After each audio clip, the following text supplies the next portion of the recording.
5 qism. Amina aja xijil bo'lganidan nima qilarini bilolmayli qolgan edi. Bayidin yoqi qilingan izo ahonatdan Amina aja qo'risqa tuyibla qolgan edi. Hay, qiyirganda nima ko'rgilik bu? Yemay desa qo'rsoq ochgan. Yey desa badan ko'tarilmagan. Amina aja bilinar bilinmas titrab turgan qo'lini asta tomoqqa uzatdi. Pulu sal yirik bo'lib qolgan bo'lib, Amina aja oshqozonining og'rib ketishidan ansirab, oshni yemay dedi-yu, lekin kelinining topi tanisidan qo'rqib, bir taxsa oshni nihoyatda tezda yeb bo'ldi. Ang'icha mag'firat hujrasidan qayniq kirim qilgan holati chiqdi. Va Amina ajaga sovuq birni ko'rib, "Apa, kechda bir chayim bor edi, berib kelay. Bola sizga qoldi. Shahzod, momoning gapini yaxshi angla, ha o'g'lim." deb qo'yib, uydan chiqib ketdi. Amina aja cho'nqur birni tinib etib, putqili yangi baqloqdan bo'shtib etilgan nimjon kiyikdek eg'ir birni kirilaverdi. Ang'icha shahzod buduruq qo'llari bilan qora munchoqdek ko'zlarini o'g'lashga boshladi. Amina aja shahzodga qarab, iliq birni kulimsirab qo'yib, "Umoq o'g'lim, uyqum ketdi-da. Qo'rqda hujramga kirib yotqin." dedi va shahzodni yetilab yotoq uyiga olib kirdi. Keyin kiyimini almashtirib, karvatida yotqizib, asta papilishga boshladi. Shahzod momisining papilishi bilan asta uyquga g'arq bo'ldi. Amina aja asta o'rnidan turib, shahzodning peshonasiga yenik burni so'yib, o'zining g'ayriboni kulbisiga yenib chiqdi. Amina aja hujrasining bo'g'in puchqoqlariga birer qo'l qarab etgandan keyin astag'ina karvatiga chiqib yotdi. Aradan xeyli vaqt o'tib ketgan bo'lsa-mu, Amina ajining uyqusi keladiganday qilmaydi. Mana ansirgan ish oxiri yuz berdi. Kech tomoqqa yegan pulu eg'ir keldi bo'lg'ay. Amina ajining kechkisi urib chiqayotgandek og'rishga boshladi. Buningga qo'shilib, butun badani titrab, to'nglab ketyotdi. Amina aja eg'ir badanlarini asta ko'targanicha kiyim ishkobi ichiga tizib qo'yilgan bir yo'tqonni taslikda oldida o'zini karvatga tashlab, yo'tqonning ichiga kirib, jig' titraganicha yotadi. Shu topda Amina aja shunchalik yolg'izlik ham g'iyirlik his qilyotdi. Amina aja 2 tomchi yoshni tezlikda surtib etib, tatirib ketgan chiroyiga majburiy kulgi yugurdi. Chunki Amina aja bu yig'isining farzandlariga qarg'ish bo'lib qolishidan ansiraydi. Shu tariqada yana 2-3 soat o'tib ketdi. Amina aja hech bir uxlay olmaydigandek qilmaydi. To'yuqsiz Amina ajining qo'lqiga oshxona uyidagi chini qajilarning taraqshigan ovozi anglandi. Amina aja navrisi shahzodni uyg'onib qolgan cheg'i deb tosh esib qo'ygandek eg'ir badanlarini asta yo'kkiginicha karvatdan tushdi va eshikni asta ichib oshxona uyiga kirdi. Oshxona uyda mag'firat chini qajilarni yig'ishtirayotgan bo'lib, tongmi atayli deb qolgan edi. Amina aja mag'firatning qanday vaqtda qaytib kelganini bilmayla qolgan edi. Amina keliniga qayta sap soldi. Mag'firatning tarsaligini hisobga olmaganda uy ichidan qil topqilimi bo'lmagadek darajada pokiz tutadigan ayol edi. Amina aja bu ishdan keliniga qarab mamnunlik bilan kulib qo'yib, hujrasiga kirib ketdi. Tongning bora suzlishiga agishib, Amina ajining ko'zi asta uyquga ilindi. Eshikning qo'pollik bilan chekilishi bilan Amina aja eg'ir boshlarini asti ko'tarib eshik tarafga qaradi. Eshik ochilib, Mag'firat kirib keldi va Amina ochiga qarab, "Tush bo'p ketdi. O'rinlardan turib, bir noshta qilib olsili bo'pti ekan", dedi. Amina acha jonsiz lablarini titratib turib, "Bugun sal mijozim yo'q turdi, bolam.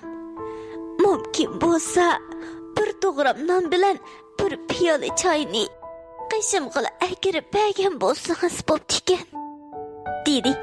Mag'firat qosh qapoqlarini surgunicha gapmi qilmay eshikni jaqqida yepib chiqib ketdi va uzun o'tmay bir chiniga bir to'g'ram nonni chilab Amina ajining beshiga qo'yib gapmi qilmay chiqib ketdi. Amina aja og'zida so'rilgunicha o'rnidan turdi va titrab turgan qo'li bilan chinini qo'lga oldi. U yig'lab tashladi. "Hey, yosh cho'ngaygancha odatdagi ishlarmi odamga pek hori keladi ekan deysa. Biroq nima amal deysiz? O'zining bolasidan kelmagan vapa qandoqmi xalqning bolasidan kelsin?" Biroq Amina acha hech qachon undaq o'ylab boqmadi. Kecha kunduz umid qiladigan farzandlarining baxtli turmush kechirishi edi. Amina acha shu choyga chilangan bir to'g'ram nonnimi bo'g'zini bir narsa bo'g'ib olgandek shunchalik tasda yevatdi. Yemay deysa Mag'firatdan izo anglashi to'g'ri gap. Shunga tishini tishiga tishlab gelidan o'tmasimi zo'rlab bir qachi non choyni shundoq taslikda ichib bo'ldi va beshini yostiqqa tashlab yotdi. Endilikda Amina ajining badallari texmi og'irib midirlig'idekmi holi qolmayotdi. Doktorxonaga chiqay dedi-yu, pulini buzg'isi kelmay, bir ozdan keyin saqayib qolarman degan maqsadda o'rnidan midirlamay yetaverdi. To'satdan Amina ajining qulqiga mehmonxona uyidagi Mag'firatning topi-tanisi kirib qoldi. "Mushu chaqichimi uxlagan bormi deyman. Cho'pching bir odam bo'lgandan keyin attigin turmamdi", deb Amina achiga qasdan ta'na qilyotdi. Amina acha bu gaplarga faqat chidamadi bo'lg'ay, o'lmagan jonda umid bor degandek bari kuchini yig'ib o'rnidan taslikda turib kiyimlarini almashtirdi va asta mehmonxona uyiga chiqdi. Mag'firat Amina achiga qarab satburni olib qo'yib, oshxona uyining eshigini qo'pollik bilan jaloqqida yepib etib kirib ketdi. Amina acha eg'ir qadamlarini yo'tkaganicha eshik tarafga qarab mangdi va eshikni asta ochib koridorga qo'yib qo'yilgan ko'ni oyg'ini kiyib botulga yig'adigan xaltasini qo'ltiqlaganicha binodan chiqib ketdi. Sirtning havosi shundoq sap bo'lib, Amina achaga shunchalik xush yoqayotdi. Amina acha asta mang'anicha o'ldiraq rayonidan chiqib, o'ziga tonish bo'lgan shahar ko'chalariga qarab yurib ketdi. Bugun havo shunchalik issiq bo'lib, Amina achaga menishmi shunchalik tasbihlanayotdi. Lekin ne chora? Kelinining topi tanisidan qutulish uchun o'zining turmush xarajatini g'amlamasa bo'lmaydi. Amina acha kundalik odati bo'yicha ko'cha-ko'ylarga kirib, ichimlik botilkalarini yig'ishga boshladi. Kunchish bo'lib, butun zamin tonurdek qizib ketdi. Tuyuqsiz Amina achining beshi qayib yerga yiqildi. Atrofdagi kishilar hoysiz yotgan Amina achini ko'rib, tezlik bilan yaqin atrofdagi bir doktorxonaga elib bordi. Doktorlar Amina achini kasalxonaga o'rinlashtirib bo'lib, kimlikdagi adresi orqali uydagilari bilan aloqalashdi. Yaxshimisiz? Men doktorxonadan telefon qilyapman. Amina xonim, sizni qopingiz bo'lamdi. Nima? Doktorxonadan? U Yo'q, mening qiynonam bo'ladi. Dedi Mag'firat mansitmaganda qilib. Qolay bo'lsa, doktorxonaga bir kelib ketgan bo'lsangiz. Bemorning ahvoli sal og'ir. Kasalxonada yetib davolanmasa bo'lmaydi. Dedi telefon urgan doktor. Mag'firat. Ha, bildim. Men sal turib boray. Deb telefonni qo'yib-etdi. Aradan 3 soat o'tib, xuddi to'yga boradigandek yo'sinib olgan bir ayol doktorxonaning kasalxona binosiga kirib keldi va sestralar ko'znikiga berib, "Yaxshimisiz? Tushdan burun elib kelingan Amina xonim qaysi yotoqqa o'rinlashtirildi?" deb so'radi. Sestra oldidagi bir daftarga qarab etib, oldidagi koridordan o'ngga qayrilganiki birinchi yotoq dedi.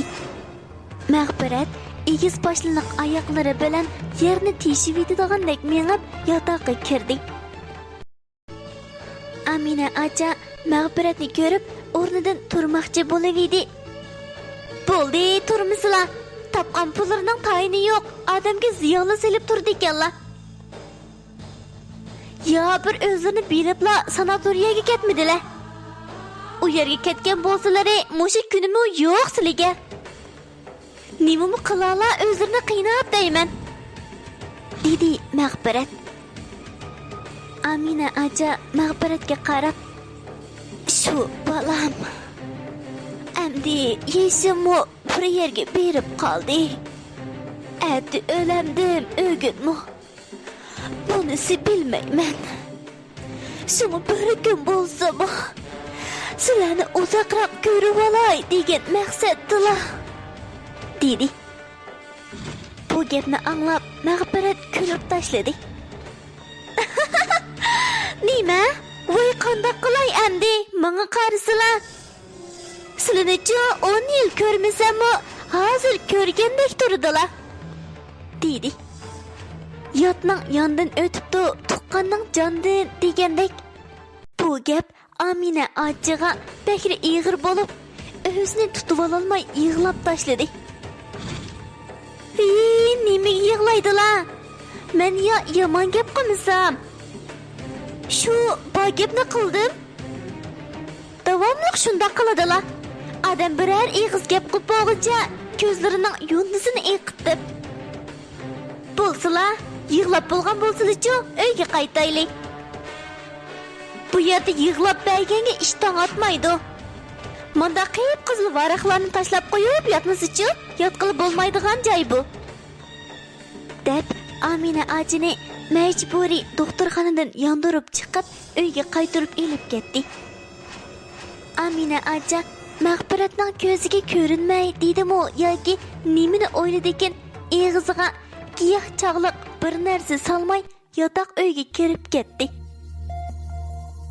Amina acha shu kirib ketgunicha 2 kun midirlamay yotdi. Shu tariqada necha kun o'tib Amina acha kundan kunga ojizlab ketyotdi. Mag'firat bo'lsa, nadagi bahonalarni tepib Amina achini tanqislikda qo'yib-atdi. Bugunmi kundagiga o'xshash bir kun shunchalik tasdikash bo'ldi.